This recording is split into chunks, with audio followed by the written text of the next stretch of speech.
Good Morning Business, French Tech. À 6h43 dans la French Tech, on va donc, vous allez permettre à l'industrie textile de moins polluer puisque vous avez trouvé une technologie de teinture qui émet 15 fois moins, enfin qui utilise 15 fois moins d'énergie et donc qui émet moins de CO2. Parce qu'il faut le dire, la teinture, c'est la moitié de la pollution de l'industrie textile. Ouais, exactement. Pardon, je vous ai pas présenté. Ilan Palacci, cofondateur d'Everdye. C'est moi. Neverdy plutôt, mais bon, Everdye. C'était notre premier nom. On est passé à Everdye après 3 jours. Plus positif peut-être. Exactement, c'était totalement pour ça. Oui, en effet, aujourd'hui, la teinture textile, c'est la partie d'un procédé de confection qui va être la plus impactante parce que c'est un procédé qui est très inefficace et très énergivore. Pour teindre un vêtement aujourd'hui, en fait, on va le plonger dans un bain de colorant pétrochimique et puis on va chauffer le tout pendant 4 à 10 heures à des 80, 130 degrés pour certaines fibres. Donc on va avoir une dépense énergétique folle et quand on est dans les pays d'Asie du Sud-Est, on va forcément utiliser plutôt des énergies fossiles.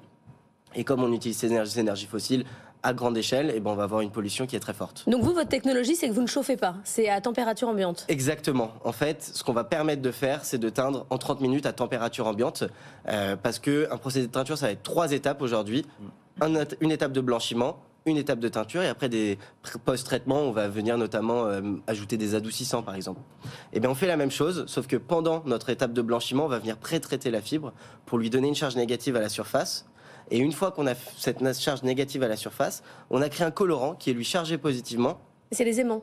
Exactement. Quand ils sont mis l'un à côté de l'autre, ils vont s'accrocher comme des aimants. Et puis après, c'est comme ça qu'on va réussir à aller beaucoup plus vite avec beaucoup moins d'énergie. Mais comment vous êtes vu cette idée? Vous êtes là ce matin parce que vous levez 3,4 millions d'euros. Déjà bravo. Mais comment vous êtes 11 venant de 7 pays différents. Comment vous avez l'idée? Vous avez dit, je vais faire une teinture qui ne pollue pas. Est-ce que vous connaissiez l'industrie textile? Est-ce que vos associés avaient trouvé le Graal avant de créer la société? Comment ça s'est passé? Donc, moi, j'ai rencontré mon associé Amira pendant le programme Entrepreneur First, qui est un programme d'entrepreneuriat scientifique. Elle avait une très grande connaissance de la science autour des textiles, où elle avait travaillé notamment pour l'Alliance militaire de l'OTAN sur des sujets de textiles antivirus. Elle avait travaillé dans l'industrie de la peinture, donc elle avait cette énorme connaissance. C'était pas encore la technologie finale que l'on utilise. Et puis après, moi, je suis issu d'une famille un peu de l'industrie textile franco-turc, donc on a une famille qui a beaucoup travaillé un peu dans cette industrie et plutôt dans le côté textile que l'aspect mode. Et donc voilà, quand on s'est rencontrés, on pouvait avoir un accès au marché et une technologie différenciante, et on a décidé de se lancer. Et puis grâce à Entrepreneur First, on a eu les premiers financements et on a pu y aller. Anthony, là, ce que vous nous présentez, c'est potentiellement révolutionnaire pour l'industrie du textile. Du coup, pourquoi est-ce que toutes les marques de prêt-à-porter là se ruent pas sur vous? C'est quoi? Il y a un truc. Ça commence, est-ce que ça coûte plus cher? Petit bateau. Oui, j'ai vu petit bateau, absolument. Non, mais c'est peut-être que le début, j'espère pour vous, mais parce que là, potentiellement, tout le monde pourrait s'y mettre. Mais est-ce que ça coûte plus cher, par exemple, ce genre de teinture? Ce qui est intéressant avec notre procédé, c'est que on va avoir une amélioration de la durabilité, mais qui va aller avec une réduction des coûts opérationnels. Pourquoi? Parce que aujourd'hui, dans une teinture textile, les coûts principaux vont être des coûts humains et des coûts énergétiques. Nous, on permet de teindre 5 fois plus vite avec 15 fois moins d'énergie. Donc on va venir casser tous ces coûts énergétiques. Donc en effet, pigment à pigment, on ne va pas arriver à être aussi performant que des colorants qui sont centenaires. Mais on va réussir à une grande échelle à devenir plus intéressant. Mais puis il faut changer son outil industriel, vous dites, parce que j'arrive avec ma nouvelle teinture, je change dans le bac et puis c'est tout. Exactement. En fait, une machine de teinture, il va y avoir un bac où on met les colorants, on va mettre les produits qui permettent de teindre. Nous, on vient juste avec nos produits à nous et on les met dans ces colorants. On change rien. On change rien.